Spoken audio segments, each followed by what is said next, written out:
Glikogenolisis terdiri dari dua kata, yaitu glikogen yang berarti glikogen dan lisis yang berarti pemecahan atau penguraian. Sehingga glikogenolisis merupakan proses pengubahan dari polisakarida yaitu glikogen menjadi monosakarida yaitu glukosa.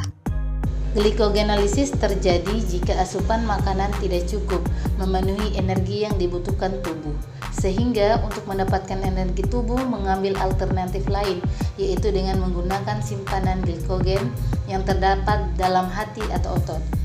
Proses pada saat makan, hati dapat menarik simpanan glikogennya untuk memulihkan glukosa di dalam darah atau disebut dengan glikolisis, atau bekerja bersama ginjal mengkonversi metabolit non-karbohidrat seperti laktat, gliserol, dan asam amino menjadi glukosa. Proses glikogenolisis ini terjadi dalam tubuh karena kadar glukosa dalam tubuh sudah mulai kekurangan akan kandungan glukosa. Akibatnya, berbagai aktivitas baik dalam maupun luar tubuh itu terganggu. Aktivitas dari luar tubuh seperti berlari, berjalan, bersepeda, berenang, dan lain-lain. Sedangkan aktivitas dari dalam tubuh sendiri meliputi proses respirasi, pencernaan, sistem kerja syaraf, dan lain-lain. Tujuan dari glikogenolisis ini terbagi menjadi dua. Pertama ada di otot. Nah, di otot ini digunakan untuk keperluan untuk menghasilkan energi. Sedangkan di hati digunakan untuk mempertahankan kadar gula dalam darah pada saat jeda waktu makan. Selanjutnya, glikogenolisis ini dirangsang oleh hormon glukagon dan adrenalin, di mana glukagon adalah suatu hormon yang dikeluarkan oleh pankreas yang berguna untuk meningkatkan kadar glukosa darah, sedangkan hormon adrenalin adalah hormon yang merangsang glukagon untuk bekerja. Kemudian, tahap-tahap glikogenolisis. Tahap pertama adalah penguraian glikogen, di mana adanya pembentukan glukosa 1-fosfat. Selanjutnya, glukosa 1-fosfat ini akan diubah menjadi glukosa 6-fosfat oleh enzim fosfoglukomutase. Kemudian, tahap berikutnya adalah pembentukan glukosa dari glukosa 6-fosfat. Glukosa 6-fosfat melepaskan gugus fosfat dari glukosa 6-fosfat sehingga terbentuk glukosa. Reaksi ini tidak dapat menghasilkan ATP dari ADP dan fosfat. Reaksi yang terbentuk adalah glukosa 6-fosfat menjadi glukosa tambah asam fosfat. Enzim yang mengkatalisasi reaksi penguraian glikogen adalah glikogen sintase dan glikogen fosforilase. Bila glikogen sintase berada dalam bentuk aktif, glikogen fosforilase berada dalam bentuk tak aktif. Sebaliknya, glikogen fosforilase A dan fosforilase B masing-masing adalah bentuk aktif dan tak aktif dari enzim penguraian glikogen. Kemudian, fungsi dan arti.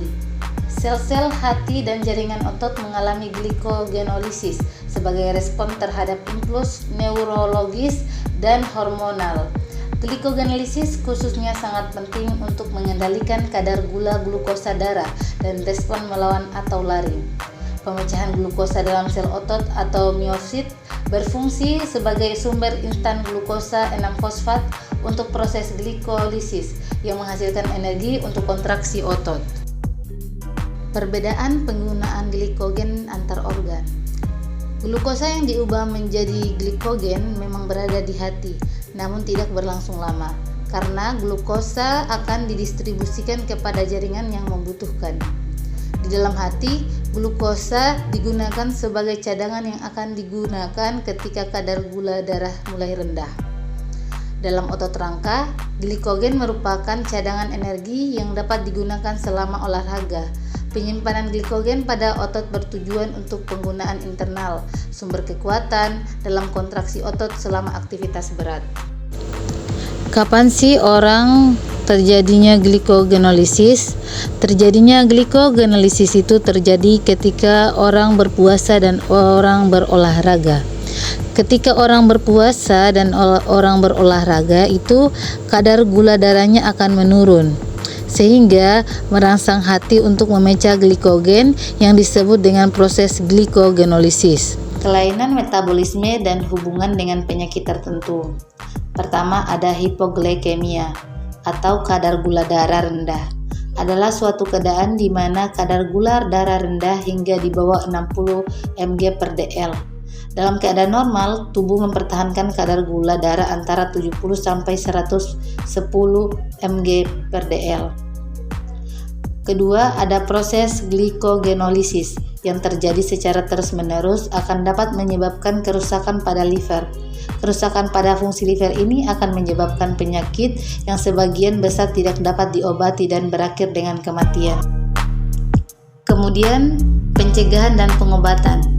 Prinsip dari pengobatan hipoglikemia dan liver adalah menaikkan kembali kadar gula darah yang rendah itu sehingga mencapai kadar normalnya. Makanya, gejala hipoglikemia ini dapat menghilang dalam beberapa menit setelah penderita mengkonsumsi gula, atau dalam bentuk permen atau tablet glukosa, maupun minum jus buah dari gula atau segelas susu. Kadar gula darah yang rendah menyebabkan berbagai sistem organ tubuh mengalami kelainan fungsi. Otak sebagai organ yang sangat peka terhadap kadar gula darah yang rendah akan memberikan respon melalui sistem saraf, merangsang kelenjar adrenal untuk melepaskan epinefrin atau adrenalin.